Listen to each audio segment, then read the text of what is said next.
Hello, everyone. Welcome to the Asian Leadership Conference webinar co-hosted by the Chosun Ilbo and the ASEAN Institute. I am Kang In-sun, and I'm an editor for Diplomacy, Security, and Global Affairs in Chosun Ilbo. This new webinar series is a part of Asian Leadership Conference, which will be held in November in Seoul by the Chosun Ilbo.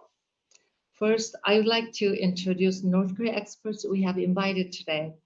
We have H.pak from Washington, D.C. at Brookings. She's a former CIA analyst, and she just published her book, Becoming Kim Jong-un, which can't be more timely. And we have Dr. Sumi Terry from New York. She's a senior fellow at CSIS.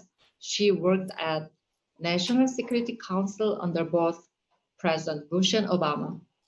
She's also a former CIA analyst.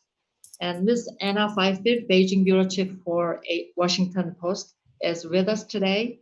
She is currently in New Zealand. Last year, she published her book, The Great Successor, which is about Kim Jong-un. And Dr. Choi Gang, Vice President of the ASEAN Institute for Policy Studies, is joining us joining this seminar from Seoul. Well, thank you for joining this webinar today. Pleasure to join this seminar. Okay, thank you. And well, now it's Monday morning in Seoul, Korea, and almost all news media reporting started with Kim Jong-un's younger sister, Kim Jong-un's statement. It says, quote, Kim Yo-jong said, quote, "I feel it is a high time to surely break with the South Korean authorities. We will soon take a next action." And she continued, quote, "By exercise my power authorized by the Supreme Leader, our party and the state, I gave an instruction to the arms of the department in charge of the affairs with the enemy to decisively carry out the next action," unquote. We have experienced this sort of growing tension, threats from North Korea, and many uncomfortable situations before, but one thing stands out unusual this time. Kim Yo-jong, Kim Jong-un's younger sister and powerful sister, her official title is First Vice Department Director of the Central Committee of the Workers' Party of Korea. Kim Jong-un's younger sister, Kim Yo-jong, appears to be in charge of tough rhetoric towards South Korea. What's happening now, and what is North Korea's real intention? Let me start with Dr. Park. Kim Yo-jong seems to have established herself as the de facto number 2 in North Korea. What do you think is the meaning behind the rise of Kim Yo-jong, and what kind of internal changes in North Korea do you think this can be linked to? Thank you, Ms. Kang, and to my esteemed panelists today, and to all of you in the audience for tuning in. And thank you for that question. So I think what we're seeing with Kim Yo-jong's increasing profile in the past couple of months, I think, is in line with some of key themes that we've been seeing from the regime since 2019. And one is that family matters, and that in highlighting the family, that we're seeing a doubling down on the ideology. So Kim Yo-jong went up to Mount Baekdu with her brother in October of 2019. What was significant about that was that this was as the North Korean regime was hardening its stance against the United States, as well as continuing its hardline stance against South Korea. But her proximity to her brother in that particular trip to Mount Baekdu, with the same, with the horses wearing similar, in this golden, decked out in these golden harnesses, that it was clear that she was not, she was physically and literally and as a family member very close to Kim Jong-un. And so I think there is a doubling down on the family, in part to really reinforce the ideology of the Kim family, and that this Mount Baekdu line is primary. And I also look at that mysterious appearance of Kim Kyung-hee in January of 2020, and we all wondered, she reappeared after 6 years. So what was all that about? And I think, again, looking back, I think it was again a part of trying to make sure that everybody, it was all hands on deck for the family. And this doubling down of the ideology and of the family line, I think is very consistent with what Kim Jong-un has been trying to do, which is to harden the stance and to prepare for this battle, this offense against the United States and against South Korea. So I think the higher profile of Kim Yo-jong in the past few weeks is very consistent with that line, the family personality, the family line and the ideology. And I also think that this has to do with a general reshuffling of the leadership to a much younger generation. So in January, last year as well as in January, there were big leadership shuffles in North Korea with younger people getting into positions. And again, I think the fact that Kim Yo-jong has been elevated to this position suggests that we're continuing on with this line. So those are some of the continuities I see, but let me point out one discontinuity, and it is that we all know that Kim Jong-il had a younger sister who was very powerful and worked behind the scenes. But what we see in Kim Yo-jong is somebody who's much more higher profile, very public. And this is, I think, is indicative and another signal of Kim Jong-un wanting to be different from his past and doing things differently in his own way.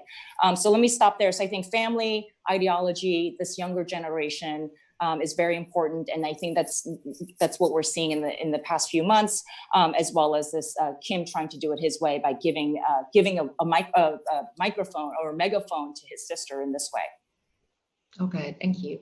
And Dr. Terry, you have analyzed North Korea-related issues for a long time at CIA and as a specialist too. And it seems that Kim Yo-jong has her own voice and responsibility. What do you think her exact role, and how do you assess her status now? Well, I agree with everything Jung said. There's no question that Kim Yo-jong's status has gone up. She's definitely ascending. She was someone who was rarely seen in public until 2010. I don't think she was even mentioned in state media until 2014. Now in a decade, she has become her brother's deputy, the single most important figure in the North Korean regime after Kim Jong-un. Her job was basically to be in charge of propaganda for North Korea and of course, help carefully construct public image for her brother. But now I think it's fair to say that she has really emerged as her brother's alter ego. Since representing Kim personally at the 2018 Winter Olympics in Pyeongchang, she has acquired, she's been acquiring prestigious titles within the ruling Workers' Party. But more importantly, I think she enjoys the absolute confidence of her brother. And I do think she has credibility among the elites as well. And to me, what's interesting is the timing of the shifting of Kim Yo-jong to a more substantive public role on inter-Korean issues and on national security. She has been taking a more substantive role in the past year, but the recent statements, these statements came out amid lingering concerns of her brother's prolonged and still unexplained absences from the public and lingering health concerns, which have not gone away. We still don't know, we still don't have an explanation why Kim Jong-un has made only 3 public appearances since April 11th and missed important dates like April 15th, celebration commemorating his grandfather's birthday, which is a very significant day in North Korea, which was unprecedented. And that's what really fueled all this speculation and hype about Kim's health. And Kim Yo-jong's tone in her recent high-profile public statement that you talked about is very revealing because it's very personal in tone. She has adopted this very personal tone in her scathing criticism of the Moon administration to rein in this de facto activities, sending leaflets across the border. And if you remember, she enjoyed fairly positive image in South Korea after she represented her brother personally at the Pyeongchang Olympics. I remember when the South Korean public was fascinated over her appearance, her ponytail, how she even looked dignified with her chin up.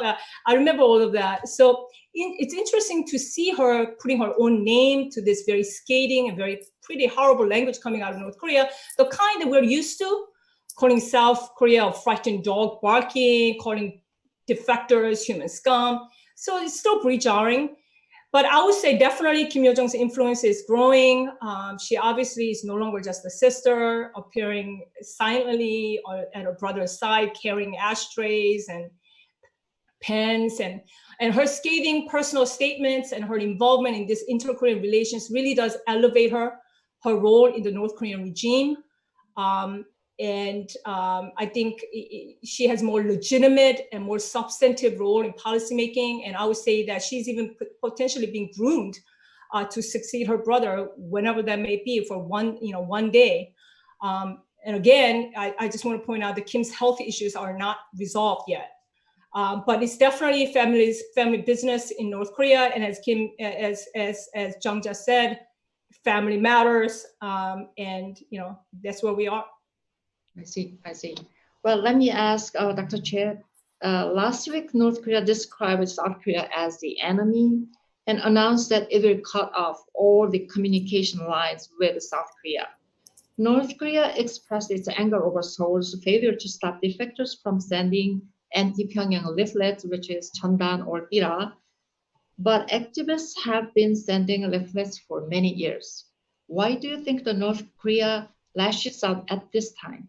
What do you think is the North Korea's real intention behind this?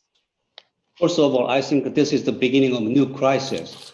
Actually, North Korea has taken the leaflet as a kind of pretext for increasing the tension on their parts and to put the pressure upon South Korea as well as the United States. So, of course, the term enemy means we are not going to have a dialogue with South Korea. And also we will be very tough on South Korea, and also we will consider the military measures against the enemy, South Korea. So I think the term they used in describing South Korea is enemy is a departure from the past policy North Korea has pursued vis-a-vis South Korea. So that's one. Second, actually, it reflects North Korea's dissatisfaction with the Moon Jae-in administration. Over the years, Moon Jae-in administration has promised to deliver something, but from the eyes of North Korea, South Korea has failed to deliver what it promised to deliver. So it seems to me that the North Korea doesn't fear much of South Korea's reaction at all, because it believes South Korea will keep maintaining the dialogue and negotiation I call as a kind of appeasement policy. Of course, appeasement policy could be an option, but it must be backed up by South Korea. So South Korea has failed to show its resolve vis-a-vis North Korea. And also that reflects another angle. South Korea, in the eyes of North Korea, is the weakest link in international cooperation in enforcing sanctions. So they actually kept asking South Korea to break away from international coalition in enforcing sanctions. Last year, Kim Jong-un mentioned that he is eager to open Kaesong and Kumgangsan, but actually that failed. And of course, because of international sanction is enforced by almost everybody, so we'll see what will happen. But anyhow, it seems to me that the term they used in describing South Korea as an enemy reflect the current understanding of North Korea vis-a-vis South Korea. So I think this is, from the North Korean perspective, South Korea is a weak prey they can deal with, since it doesn't believe any kinds of this resolute reaction coming from South Korea. So they like to manipulate this opportunity, especially under the Moon Jae-in administration, which actually pursues the dialogue and negotiation over any other measure. So actually, we must come back to I usually strongly suggest we must come back to the measures the Moon Jae-in administration took in 2017. So very toughness can lead to opening up a real meaningful dialogue or change in North Korean behavior. I see. Ms. Fifield, you have written about Kim Yo-jong in your book, The Great Successor. And last few weeks, Kim Yo-jong seems to lead anti-Korean campaign. Have you expected Kim Yo-jong to take this sort of role while you're writing a book? Mm-hmm. Yeah, I agree with the other speakers in that it is very surprising to see her take on this increasingly aggressive role at the forefront of the regime, and that in the past few years leading up to the year of diplomacy in 2018, Kim Yo-jong was very much playing that supporting role there, making sure that everything went smoothly, that her brother always looked his very best, like Dr. Terry said, that he always had the pen or the ashtray or whatever he needed. A very similar role to what Kim Jong-il's sister, Kim Jong-hee, also played during that period. And it was masterful during 2018 when she came to Pyeongchang. She was the acceptable, moderate face of the North Korean leader, and she did seem quite enigmatic and charming at that time. But now, yes, so it is surprising that she has developed this more forceful role within the regime, I think. And Kim Jong-un does really seem to be preparing her for a much greater leadership role rather than just a supportive role there. So there has been obviously a lot of speculation this past few months when Kim Jong-un appeared to be having some kind of medical problems or maybe just social distancing, but all of the speculation about whether Kim Yo-jong could be the successor to him. And in many ways, I find it impossible to believe that she could be the successor because she is a woman and a young woman. And I think it was hard enough for the old guard, the octogenarians in the North Korean regime, to accept Kim Jong-un, a young man, as a leader. So it's very difficult to think they could accept or they could take orders from a young woman. But at the same time, it's very hard to believe that it couldn't be Kim Yo-jong, simply because there is no one else. As Dr. Park said, this is about family. This whole regime gains its legitimacy through the mythical Paektu bloodline and the idea that this family is uniquely qualified to run the system.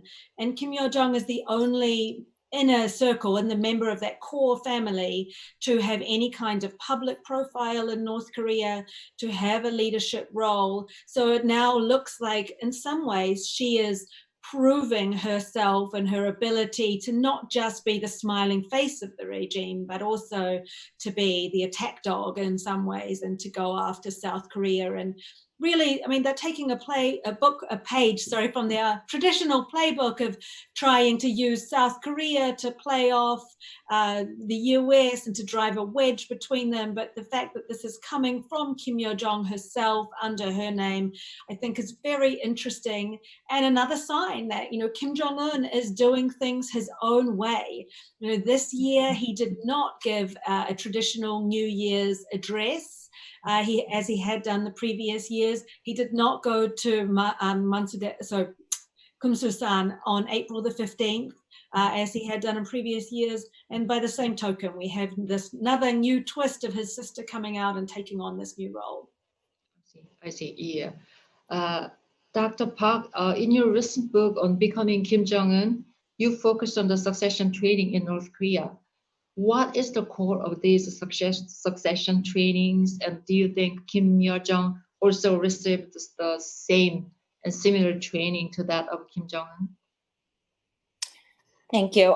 So I think that when we look at succession training and following on what Ms. Fifield said about, you know, what happened with Kim's absence, that if she is being groomed, or at least to be at an equivalent or near equivalent level with her brother, I would find the recent escalatory statements much more worrying, because I think she has the bloodline, she has the networks, she has the government experience, she has the proximity to Kim Jong-un. What she doesn't have that we've seen so far is military experience. So her blustery, very muscular statements suggest to me that the regime might be trying to build up her military credentials, and that was a gaping hole in her resume so far.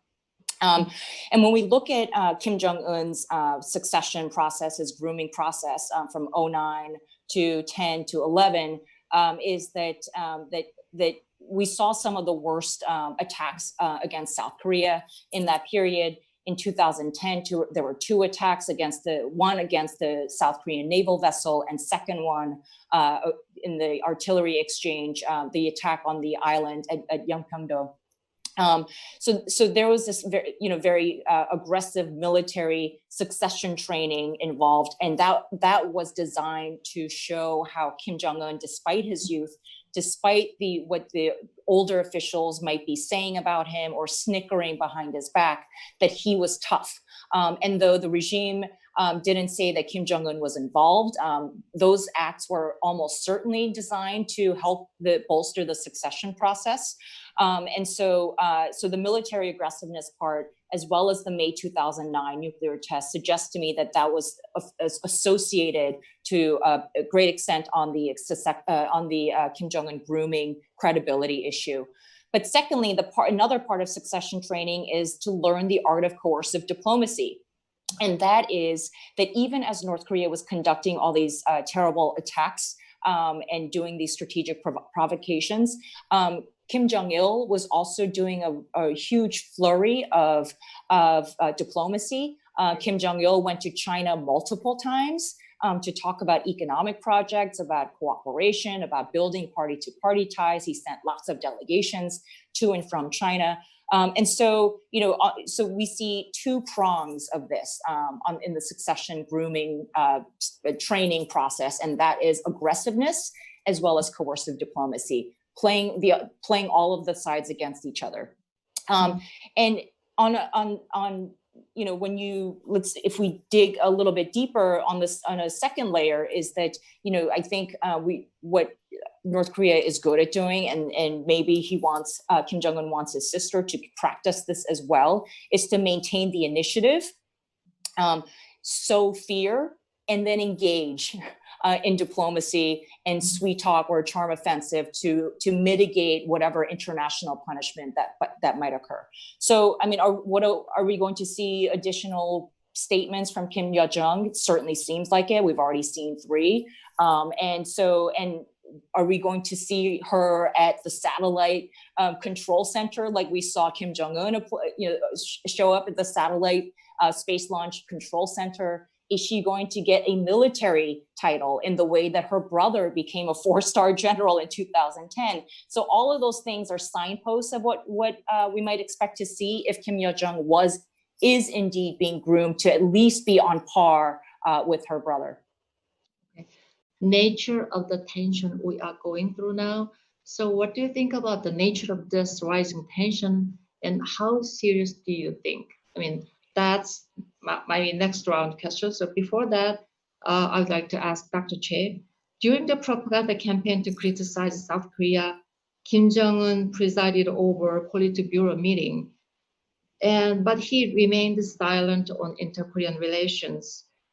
So do you the Korean Central News Agency said Kim Jong-un focused instead on issues of economic self-sufficiency and improving living standards.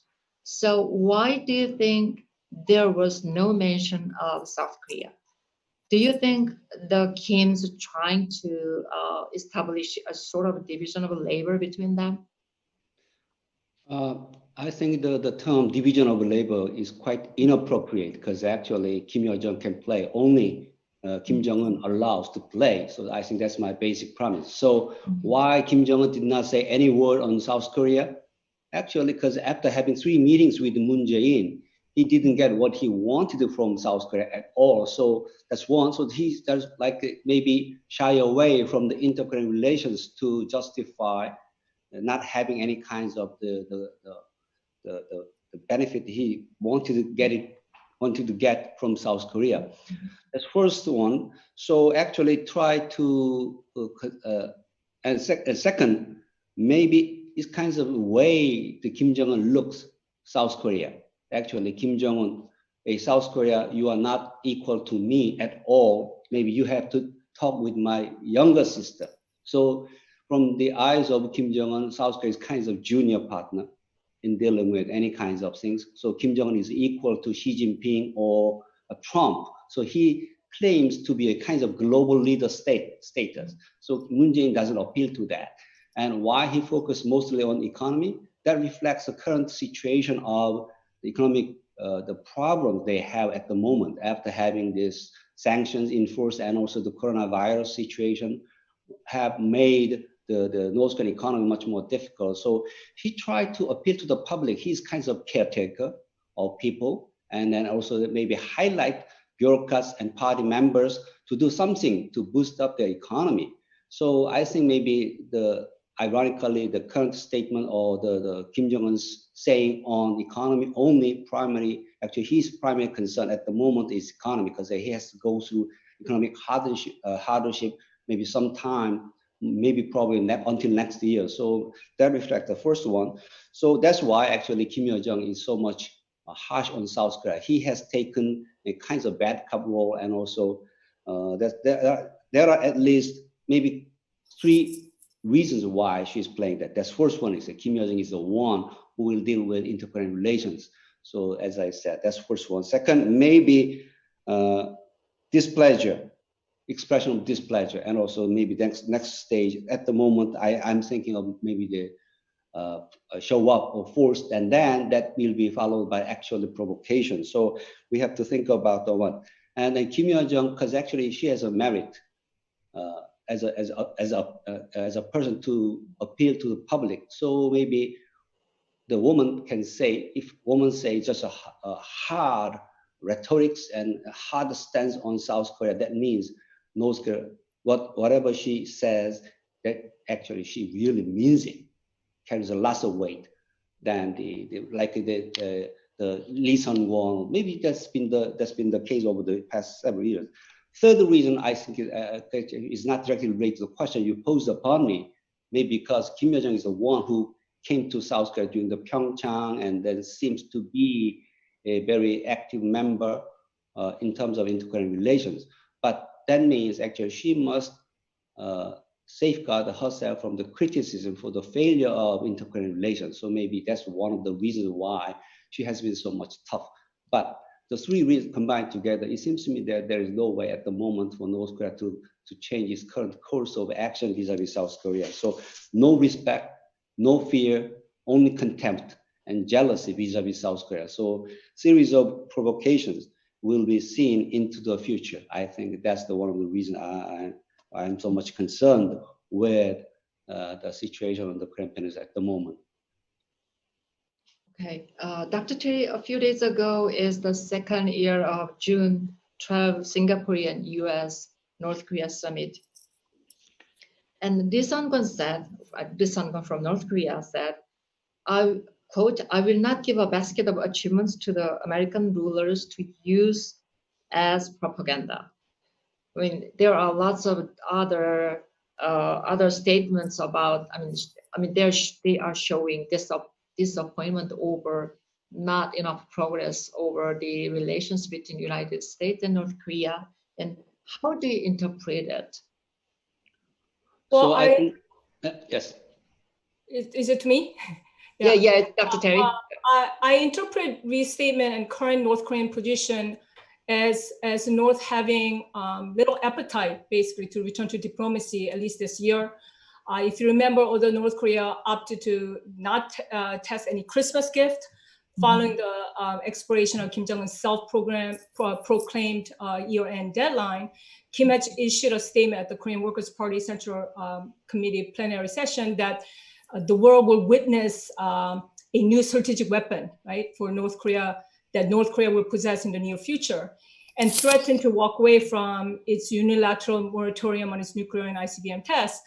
And Kim was also critical of sanctions. He warned the public that the country is going to go through this long, unprecedented period of difficulties with the US, while vowing to maintain North Korea's nuclear deterrent to defend itself. So, and the current North Korea's current rhetoric that you talked about and stance further reflects Kim's fundamental skepticism about further negotiations with the United States and giving the US its basket of achievements, which frankly leaves little maneuvering room for Washington to resume negotiations with North Korea.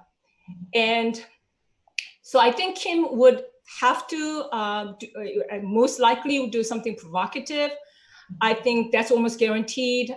North Korea's missile and nuclear activity this year was already on an escalatory path pre-corona. The frequency of North Korean provocations actually in the first quarter pre-corona resembled that of first few months of the fire and fury year of 2017.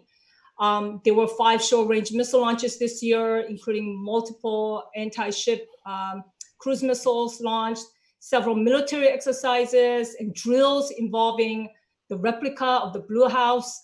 And considering the fact that North Korea's usual MO is brinkmanship strategy to overcome domestic stresses, Dr. Chae-gang talked about, North Korea's economy and the coronavirus, and so they have a lot of stresses, and their usual strategy is brinkmanship strategy to deal with domestic stresses, and it has also shown historically they have a tendency to ramp up provocations in U.S. presidential elections. We actually have data for this. So I'm not necessarily saying that North Korea is going to test a nuclear weapon or ICBM, but I think there are going to be provocations that the regime calculates that perhaps will just fall under President Trump's red line, what they think might be a threshold for that doesn't require a military response, or China's reaction that will result in some sort of reduction on Beijing's aid and support for the Kim regime. For example, the regime could showcase this new strategic weapon they keep talking about, the Kim vow that the world will witness. So in this regard, for example, they could demonstrate more advanced missile technologies, which could be used as part of this long-range delivery system. Perhaps testing of a submarine launched missile, that's quite possible. Since developing nuclear strike-capable submarine would fulfill both its desire to increase North Korea's nuclear deterrent, war deterrent, and still fall perhaps under Trump's red line. I think that is the path that they're on.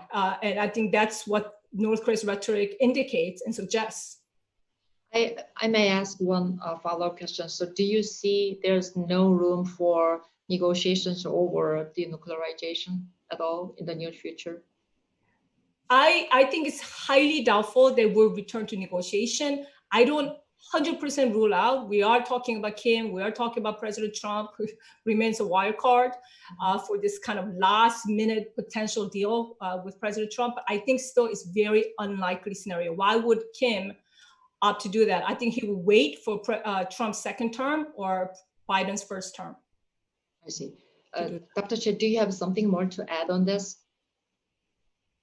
So I agree, because actually it seems to me that they will start with a small scale of provocation along the DMZ or the Northern Limit Line. And then they will save some big one until probably October. We usually have October surprise, so maybe that's the best time to show their resolve and secure their negotiation position for the next administration of the United States, whether second Trump or new Democratic administration.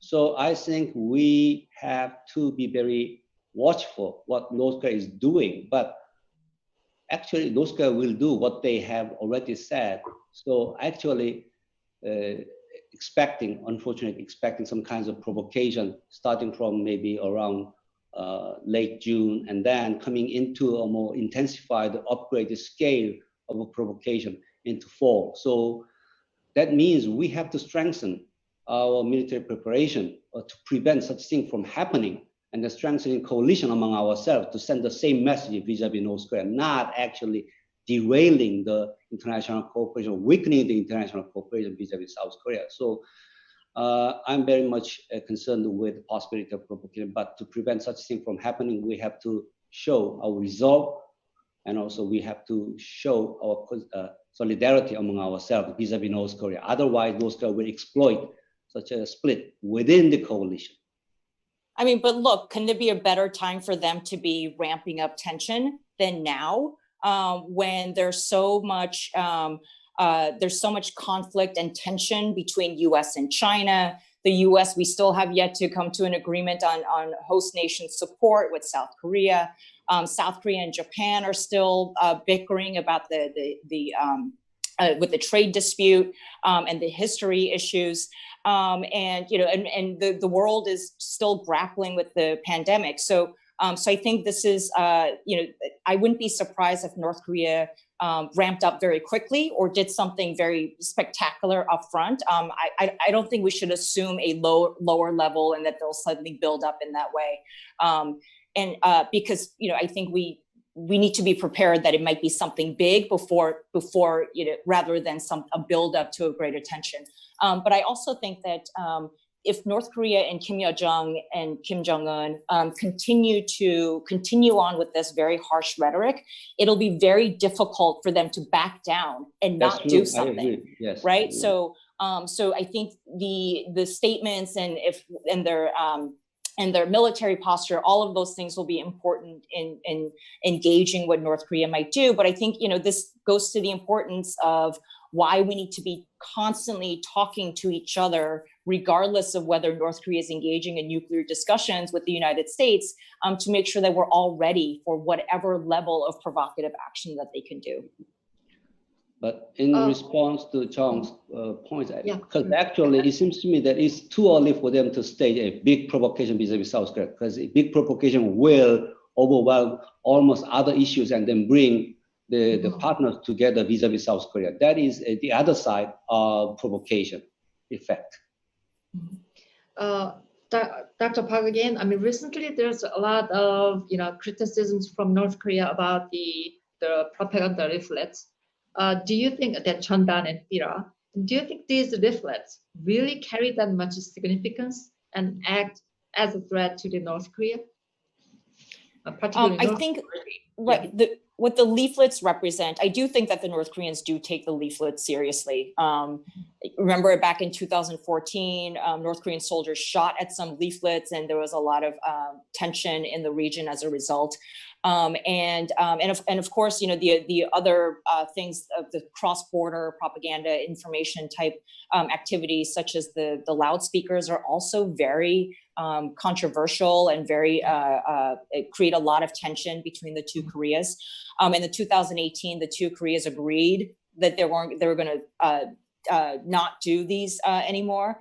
But the leaflets are important because it's information from the outside.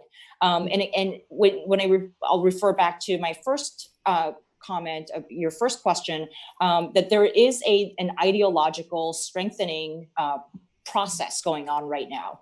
And there's some reports of North Korean authorities telling North Koreans that South Korea has been purposefully infecting North Korea or trying to infect North Korea with the coronavirus. That there is a clear anti-South Korea issue here. And one of the reasons that I note in the book is that Kim Jong-un is very much aware of the information penetration, but not just in the leaflets, not just in the propaganda, but the danger comes from within, which is the trade routes, the smuggling networks, et cetera. And so, and remember what he did with the Sony hack in 2014. It was a movie made by a U.S. company that it was very fictional. And if you watched it, you know that this was very cartoonish in many ways.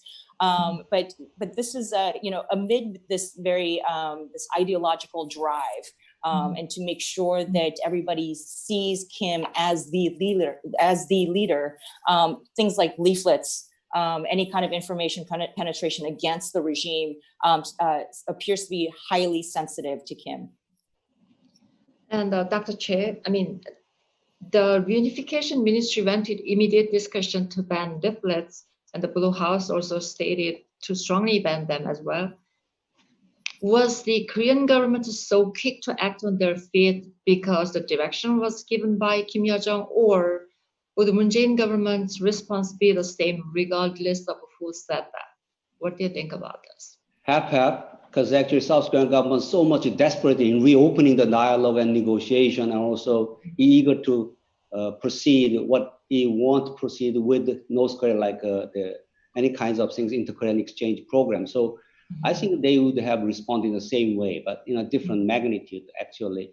But I'm not that much supportive toward what South Korean government has done over the past couple of weeks, because actually they raised the concern of the violation of the basic agreement in 1992, and also endangering the people in the front line, and also disregard the Panmunjom Declaration. But the Panmunjom Declaration, the basic agreement, are not legally binding treaty. It's a political commitment. So anyhow, they are taking these leaflet very seriously, and also because they're so much desperate in reopening the dialogue and also proceeding the project, what they call Hanbando the Korean Peninsula new economic map. But it is not right time for them to think about it. But anyhow, they are so much desperate, and also the Blue House jumped in. And also I think that he's the Secretary General of the National Security Council, Mr. Kim Jong-un, actually showed himself in media and actually delivered the message and what kinds of things they are going to take from now. So a very unusual case. So actually, that actually confirms North Korea's belief is South Korea is a junior partner. We don't need to fear, South Korea at all. They will do whatever we want them to do. So actually, unfortunately, South Korean government behavior or decision confirms North Korea's belief, the basic structure between the two Koreas, unfortunately. Okay. Dr. Terry, North Korea a few days ago said that South Korea is the enemy. Well, I wondered what South Korea was to North Korea if it were not enemy. So how do you see that situation? I mean, like, is it a new definition of Korea? Yeah. Well, North Korea does consider South Korea as an enemy. That's, throughout North Korea's history, who are the internal and external enemies of Juche, right? After the United States, we have the distinction, which is the enemy state, in which North Korea cannot coexist under the same sky. Obviously, South Korea, and of course, Japan too, were and still part of this number one enemy hostile class for the North. The reality for North Korea is that the North and South are in perennial existential contest for legitimacy. And for the North, it can never really be secure as long as this far richer, freer, democratic rival state exists just across the border for so many North Koreans. So, for the North Koreans, this is a competing Korean state with its promise of freedom and material wealth, which exists as a better alternative to its citizens on a shared peninsula. So it will always, South Korea, unfortunately, will always pose an ultimate threat to North Korea's regime survival, and therefore it will be always an enemy for North Korea. Now, in terms of the recent moves and rhetoric from the North calling South Korea as an enemy, when you just look at the past year, actually, North Korea's behavior towards the Moon administration in the whole past year was just increasingly was bad, right? They rejected South Korea's offer of aid. They insulted South Korean soccer team by making them play, the team play in an empty stadium without an audience. They called for removal of South Korean infrastructure at Kumgangsan. They pulled out of the Inter-Korean liaison office, multiple short-range missile tests. I mean, this whole thing is for South Korea. And then now, they also did the practice of the drills with the replica, the Blue House replica, and now criticizing the Moon administration's role in this defector leaflet campaign. All this is part of a broader strategy on the part of the Kim regime. They are determined to create an inter-Korean crisis. So they can just continually press President Moon, pressure him. And therefore, I agree with Dr. Chae-gang that there's not much President Moon can do. I mean, no appeasement will appease the regime, because they are determined to have this crisis, inter-Korean crisis, and keep up the pressure on Seoul so he can make more concessions. That's what they want. And they want to pressure President Moon to split from the United States, particularly on the sanctions front. And North Korea, that's what North Koreans are looking for. So, and that's their goal. So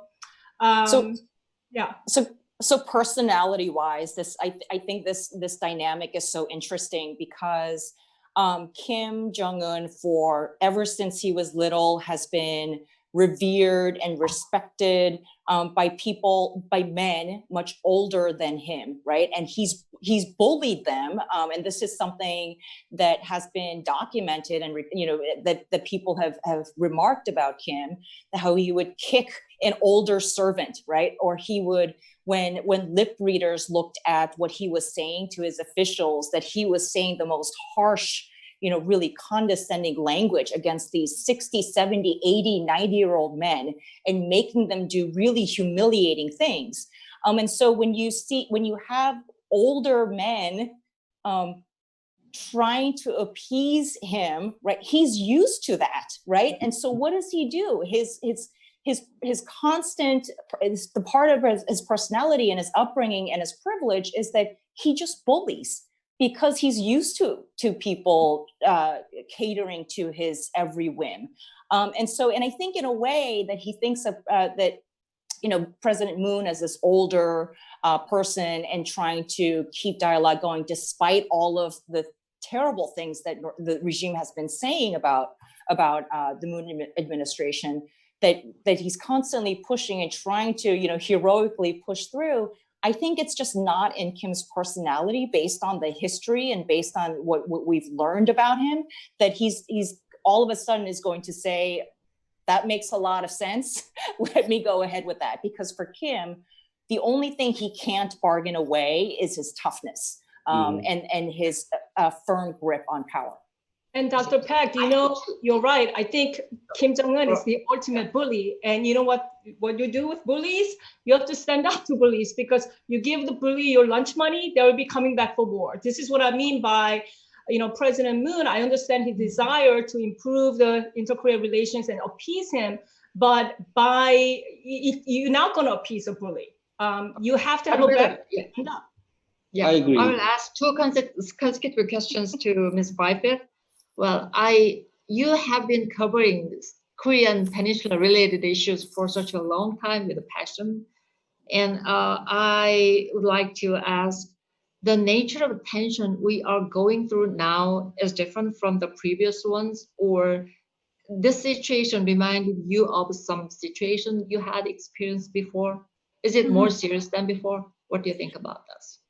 Yeah, I think what we're seeing right now happening between South Korea and North Korea is in many ways very similar to what we've seen previously in previous rounds of tensions between the North and the South, going back years, decades. And, as we know, South Koreans have become remarkably kind of inured to these tensions over the years and have brushed them off, because they have been just such a normal part of living on a divided peninsula, a peninsula that remains technically at war.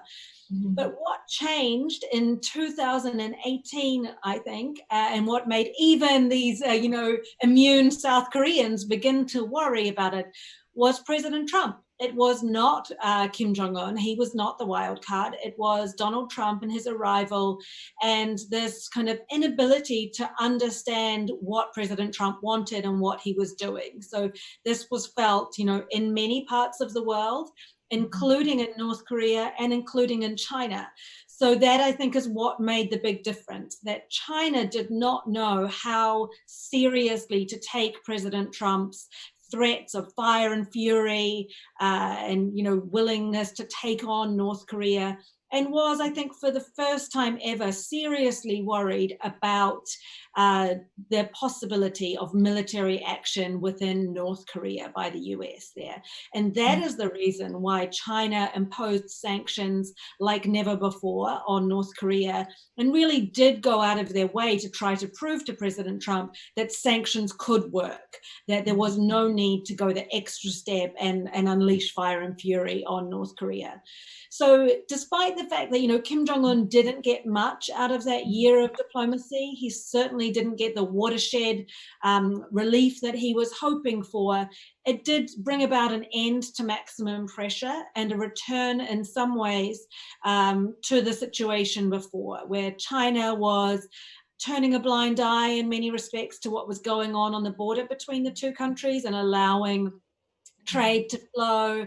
And, we've seen that Kim Jong-un has gotten new Rolls Royces and Mercedes-Benz and things during that period. So obviously illicit things or technically banned things can get across that border.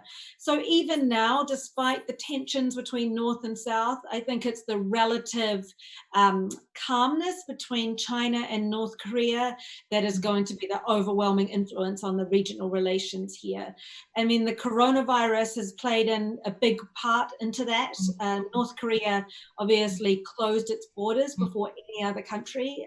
They closed their borders in January because of the coronavirus outbreak across the border in China. That's going to have a big economic impact. But now there are reports that things are beginning to pick up again. So while North Korea may not have gotten the big win that it was hoping for, it's certainly not in the same difficult situation that it was in 2018 after those sanctions that were imposed in 2016. One more question, which I would like to ask for a long time. You were stationed in South Korea, in Japan, and in China. So since you are in China, do you feel the influence and weight over North Korea policy of South Korea and United States, which is more important? I mean, Chinese power over North Korea is much bigger than you think. Do you feel that in Beijing? Yeah, I mean, they're all important in different ways, right? And obviously, the US is technically the enemy country, South Korea, technically, I guess, too. Shinzo Abe was desperate for a summit during 2018 when everybody else got one but him. So they're all important and all jockeying in their different ways. I think what's really surprising to me is the disdain that Xi Jinping continues to hold for Kim Jong-un. And really, he doesn't do anything with North Korea or about North Korea unless he really has to. I think both Xi Jinping and Kim Jong-un were happy to ignore each other for the first 6 years. And then the reason that President Xi suddenly sat up and took notice and started getting involved is because he didn't want to be left out of that diplomatic process. He wanted to make sure he had an influence, he was steering it, he was not ceding too much ground to the United States there. But now that that year of diplomacy is over and things have fallen through, a lot of this has gone back to normal situation where there's very, very little diplomatic contact between the two of them. Obviously, President Xi finally went to Pyongyang last year after Kim Jong-un had made 5 visits to China, but nothing more has come of that, and they've gone back to a state of kind of benign coexistence there, where Xi Jinping will allow just enough economic aid and trade to go over the border to keep North Korea stable and afloat, but not so much as to obviously circumvent the sanctions. I'll just add one quick thing there. And I think some previous speakers referred to the tension between China and the US and the trade war and the Huawei and everything, that was going on this year as well concerning media, coronavirus, Wuhan lab, all of this stuff really saps any desire in Beijing to help the United States whatsoever on any matter. So I think the thing that I found most alarming in April, when everybody was asking where is Kim Jong-un, was the fact that the United States and China were not able to even talk to each other this time round. Like if we think back to 2008, when Kim Jong-il had a stroke, even at that time, when relations between the US and China were not great either, they were still able to have conversations about matters of mutual interest and mutual concern. None of that, to my knowledge, has been happening this year. So this is very alarming from the perspective of regional stability and the ability for these countries to cooperate on matters that concern both of them. Now we have 7 minutes to go. So I want to ask you guys about what do you think about the possibility of some kind of dramatic changes or events could happen this year, because there's a speculation that Kim Jong-un or President Trump would like to take advantage of this situation for whatever purposes, like for President Trump to be reelected, for Kim Jong-un to get the best out of this election season. So if we do some near future prediction based on the data and the circumstances, what's your prediction? Who's gonna go first? Dr. Che? Me? Ladies first. Okay, if you allow me, let me give my shot. Actually, I'm very much concerned with October surprise, that actually the sudden summit between President Trump and Kim Jong-un. Mm-hmm. And then they come up with really bad deal. So that's concern I have at the moment. In the meantime, we will be able to manage the military provocation. So actually, we have to strengthen the military our military preparedness and strengthen our alliance structure very much with the United States, expanding to include possibly Japan as well, and enforcing sanctions vis-a-vis North Korea. We should send our very tough signal to North Korea to see what we want to see from North Korea. Otherwise, we'll be led by North Korea's provocation and series of statements. So I think we should maintain the same standard, same position vis-a-vis North Korea. This is not right time to talk about the other issues at all. Okay, and we have 5 minutes, so like 1 minute for each person. Okay. How about Dr. Park? Yeah. How about your? You know, I think it would be very risky for both parties to have a surprise, another summit. I think that it would be unless President Trump comes up and says we're going to lift the sanctions that you wanted us to lift. Great. I don't think that's in the cards, and that's not something that President Trump can do unilaterally. And also, it would be risky for Kim Jong-un to do another summit after the spectacular and very public failure of Hanoi, to come back and to risk coming out with something less than what he was promised. So I think some of the vitriol that we see North Korea directing at South Korea is because it believed that Seoul was able to deliver a more pliant, a more agreeable Trump to Hanoi, and that just was not the case. So I think there's risk on both sides for another summit. That said, I also think that makes President Trump, the fact that President Trump has made North Korea such a cornerstone of his foreign policy success. I mean, he said that North Korean denuclearization was happening already as a result of the summits. It's already made it into it has been in his campaign talking points, and that the president has very narrowly focused on the absence of nuclear testing or long-range ballistic missile testing as the evidence of his success. In North Korea, all it has to do, and we know this because it's great at extortion, is we may do something to try to get President Trump to bend on something that would be strategically or even tactically advantageous for North Korea. Ms. Fifield, what's your prediction?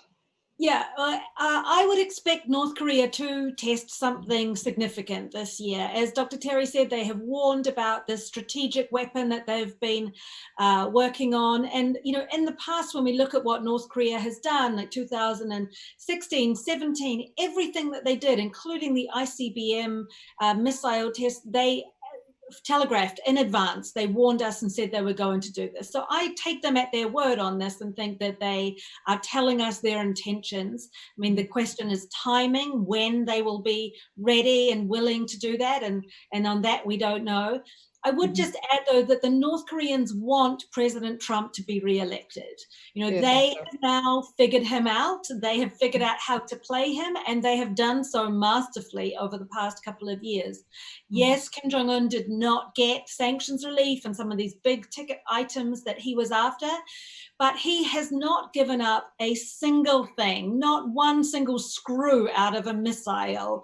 And yet he has President Trump out there being kind of the best advocate he could hope for, explaining away the human rights abuses, minimizing all of the various provocations and things that Kim Jong-un and his regime have been doing. Chinese interlocutors have said to me, you know, if the US isn't worried about this, why should we be? So I think the North Koreans have worked out how to walk that very fine line, and they are not going to do anything that would risk, you know, complicating President Trump's re-election. Okay. What do you think about this? It's going to be our final comments. Dr. Terry, what do you think about this? I think for President Trump, while it would have been nice to have some sort of a deal with Kim, I do think that U.S. DPRK relations is not really a pressing concern, honestly, for his re-election strategy. Foreign policy usually is not as important as domestic issues like economic growth, handling of coronavirus at the moment, race relations. President Trump has a lot on his plate. So I see a potential for deal very low. Probability, but still, we have to talk about risks, right? Even if it's low probability, high risk scenario, what is North Korea going to do? What level of provocation, right? So if there's a nuclear ICBM test, that could force President Trump to dispel this fiction that his negotiations with North Korea is working, and that could spark another fire and fury like crisis. But President Trump would not want another war or a war in an election year. And you know, impact of such, so that he would not want that. And while it's still very unlikely, I mentioned earlier of a small window for the 11th hour deal. Again, I don't think it's likely, but we still cannot completely take it out of consideration. Because Kim himself earlier this year did leave himself a small opening when he said that he's willing to freeze or reduce the nuclear program if conditions are met. But I do think most likely my prediction is that Kim would follow his family tradition of ramping up pressure and to improve his WMD systems and raise the ante for eventual return to diplomacy. But I think they will be either with a President Trump second term or first term Biden presidency, and it's not going to be this year. Okay. Thank you all for tuning in on today's webinar with Chosun Ilbo and the ASEAN Institute. And a very special thank you all joining and sharing with your insights and expertise with us. I'm looking forward to see you all in person and online soon. Thank you all. Thank you so much. Thank you. Thank you. Thank you.